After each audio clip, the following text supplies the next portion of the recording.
What you know, Alibiers, welcome to another episode of Pretty Lies and Alibis. I'm Gigi. Good to have you here. It's Monday, September 29th. Hope you guys are having a good Monday so far. I just uploaded some body cam footage of Charlie at the Leon County Jail, where the nurse was going to give him some meds and make sure he was swallowing his medication and not cheeking it, as inmates sometimes do. And apparently opened the door and it got his big toe langy, and he was none too happy. Some of the footage is blacked out. You can still hear audio, and that's because eventually he's taken to the medical unit to have his toe looked at. I did edit out some things on this video as far as when there was no video playing and it's just door slamming or loud radio chatter. So it is a bit shorter than the actual footage I got, but still everything that involved Charlie was speaking or video is on there. So go check it out. I will link it in the description of this episode. And with that footage, I also got Charlie's inmate file and the event log and guardian logs, which is essentially little notes they make when things are requested or talked about with Charlie while he was at the jail. It's not very long, to be honest, because he was in protective custody. He spent a lot of time sleeping, pacing on his tablet, and it gets very repetitive with showers and getting out to have rec time and things like that. So I just really dug through and got the meat of anything that was of substance. So on his inmate file, Harvey is listed as his next of kin. He was booked into the Leon County Jail back to his old stomping grounds on August 16th in preparation for Donna's trial, which he never took the stand. So it was just a little field trip. What property did he come with? One pair of shoes, a pair of blue pants, socks, brown underwear, and a white t-shirt. They list people that Charlie needed to be separated from, and obviously all of the co-conspirators in this case, but they also had 3 other men listed as those who needed to be separated from Charlie while he was there. Once he arrived at the Leon County Jail, what was he given? He was given a clean inmate uniform, inmate shoes, a blanket, sheets and a pillowcase, towel and a washcloth, clean underwear, a pillow and mattress, a cup, a spork, toothpaste, toothbrush, a comb, and soap. He was given a short mental health screening form and did not receive a tablet and earbuds due to the fact he was in protective custody. And it had in the notes that he could be housed in general population once he is removed from protective custody. I didn't see specifically in here that he was. In the report, it says that 2 officers escorted inmate Adelson from the pod to Unit 1 to make a call from the agency landline. He was then escorted back to the pod without any incident. It said it shall be noted that due to his classification status, no inmates were out of their cells in the open pod during his transport to and from the unit. They log when he has showers, when he's on the rec deck, when he is taking meds and food, and that is really a lot of this report. On August 17th, there was an interview scheduled with a deputy in Charlie's cell. They do not say what it was for. They documented the checks they did on him while he was in his cell, and things observed were things like appears asleep, appears awake, standing or pacing, in the day room, on the tablet, quiet, reading, and you know there's going to be some talking because it's Charlie Adelson, watching TV. At one point, he handed them a bubble sheet to be sent with the mail. They note when he was getting canteen and even asking for some toilet paper. I saw at one point, one of the earlier times he got breakfast was 4:31 a.m. He did request a tablet to contact his attorney. And at one point, it says that the inmate got on the intercom and he demanded that he see a lieutenant over not having a tablet. It says, I advised him of the policy changes and he refused to accept them, stating that a lieutenant on a previous shift advised him he would receive a tablet. Inmate then threatened to kick on the door in order to get a lieutenant down here. I advised him if he kicked the door, it would impress no urgency on me and he could make his necessary phone calls when he came out for his time. Inmate returned to his bunk without any incident. An hour after this, he was out of his cell for a shower and to exercise. Later on, Charlie wants to speak with the manager about not receiving a tablet.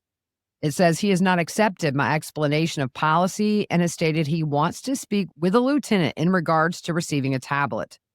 Inmate stated he feels he's being treated unjustly because of his denial of counsel to a prior trial, and he will make sure the judge is aware of the circumstances. And 30 minutes later, Charlie got a tablet. Charlie did have an attorney visit on the Securus monitor. That is probably in more of a public area, although I'm sure he was by himself. But you get on a phone and you can see somebody on the video. Charlie advised he could not hear his attorney and tried using both phones with no luck. An officer and the front lobby tried to contact Securus, which is one of the jail apps that they use to make phone calls, video calls on the tablets or in these common areas. They did try to make Securus aware of the issue with no answer. He was offered to go to medical to have the video visit, but the facility couldn't get in touch with Securus to make that switch, I guess, from the unit he was in to the medical unit. He did later have his visit with his attorney successfully. August 20th, it says, inmate continues to have his blanket draped over his bunk, and once I hit on the cell door, he becomes enraged. And he quotes Charlie, who calls him a bunch of obscene and derogatory names that I will not repeat. In another entry, that same day, the inmate is out of his cell, and he placed a soup at another cell door. I asked him why he was placing a soup beside the cell door, and Charlie said I promised him something because he let me use his tablet to order my canteen when I came back here. Other logs show him on the rec deck listening to music or talking on the tablet. On August 21st at 11:51 a.m., he was out of his cell for a contact visit. He returned back to his cell at 1:16 p.m. They did not list who that contact visit was from. August 24th, while conducting a round, inmate Adelson approached his cell door. He advised me his slide, which are the flip-flops you get, were ripping, and he needed some new ones due to him not wanting to see his lawyers on Tuesday like that. I advised Adelson that this is in fact a weekend day and the warehouse is closed, but I would advise my unit supervisor, and also he needs to put in a request of laundry for a new pair. August 25th, it says, inmate is currently under protective custody status, but he does not need to come out at the same time as inmate Rivera. Y'all, can you imagine how awkward it would be for the two of them to pass each other in the hall? I mean, I paid to see it, but the Leon County Jail has to play it safe and not let that happen.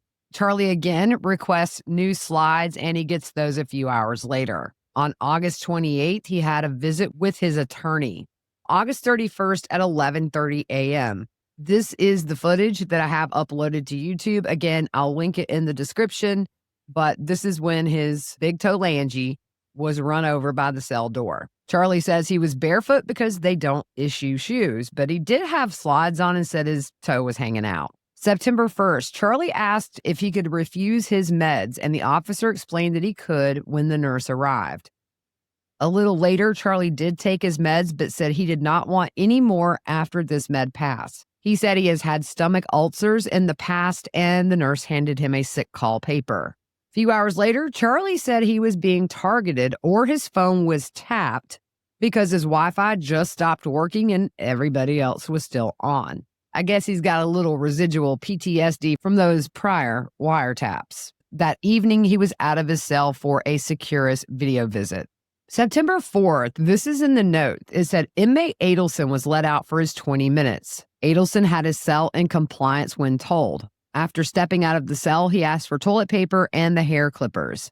Inmate Adelson was trying to make small talk with me about the shower running nonstop for 3 days. I replied, yeah, that happens time to time because of how many people use it, so it wears out over time, plus the age of the gel. In which he laughed, saying, like a white noise from the spa. The officer then went to get toilet paper and hair clippers for Charlie. He said thank you and went off to give himself a little haircut. He was released from the Leon County Jail on September 10th. The inmate file itself is just a lot of formalities. It's the charges he was convicted of. Charlie's inmate file really hasn't changed much from the last time I saw it. It obviously has the charges he's been convicted of. He's not bondable, obviously. Not going to the spa to hear the white noise in person. And the mugshot that they took once he got back to Leon County. So not a whole lot there, but little interesting nuggets. You know we're all petty like that. And I'm here to bring it to you. That is it for this episode. Hope you guys have a good rest of your evening, and we will see you soon.